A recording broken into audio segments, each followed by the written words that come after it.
Hey everyone, Kevin here. So you're stuck in the job search and have sent out 50 applications in the last month.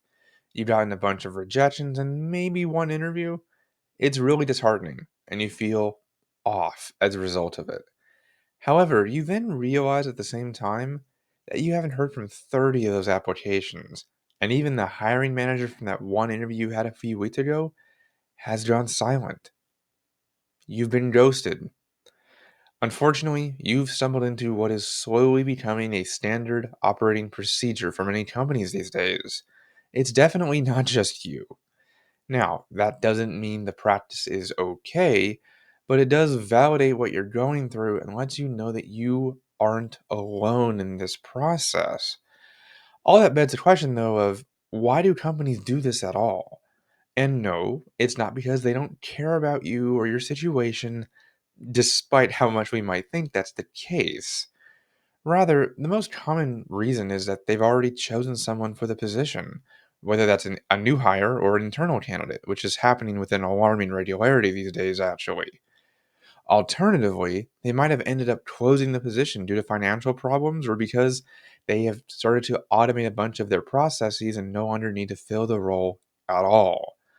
Along with that, the endless number of job boards positions are posted on these days, and the numerous ones that use the easy apply button, recruiters end up with a sea of resumes they often are never able to fully get through. And even if they do, most resumes are reviewed within 60 seconds.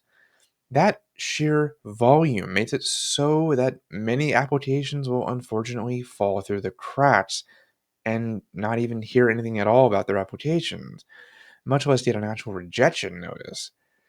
This all comes down to the overall reason, though, that companies often do it in the hope that applicants get the hint and just stop messaging them after realizing they're out of the running. Many do this particularly to applicants asking for feedback after interviews because they don't want to provide negative feedback to a candidate that might get them in trouble later, which I'll cover in another video soon.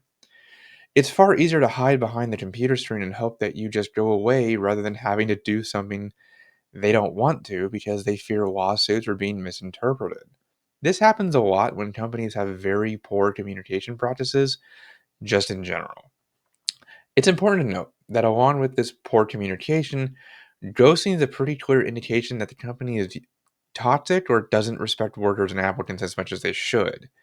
Despite this, no matter how good the reasoning is, ghosting applicants is just not okay and leaves people feeling exhausted, drained, and ignored while already mired in a months long search for a job they needed last year. So, what do you do to keep moving forward? And that's a loaded question because I know it's way easier said than done, but you need to try and remain positive.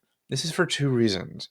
First, if you leave an experience angry, then you will inadvertently carry that over to your next interview or LinkedIn post, neither of which would get you noticed from people who would want to hire you. Secondly, would you want to work for a company that ghosts you in the first place? I mean, probably not. And in the end, you've most likely dodged a bullet even though it won't feel like that in the moment.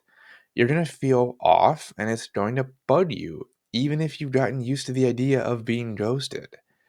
This is why, if you are feeling this way after being ghosted, especially for a job you really wanted, take some time for yourself and do something that will help you reset from that downturn.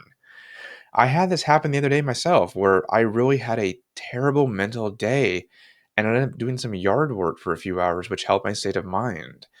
In the end, you need to keep yourself busy and working on problems you can actually solve.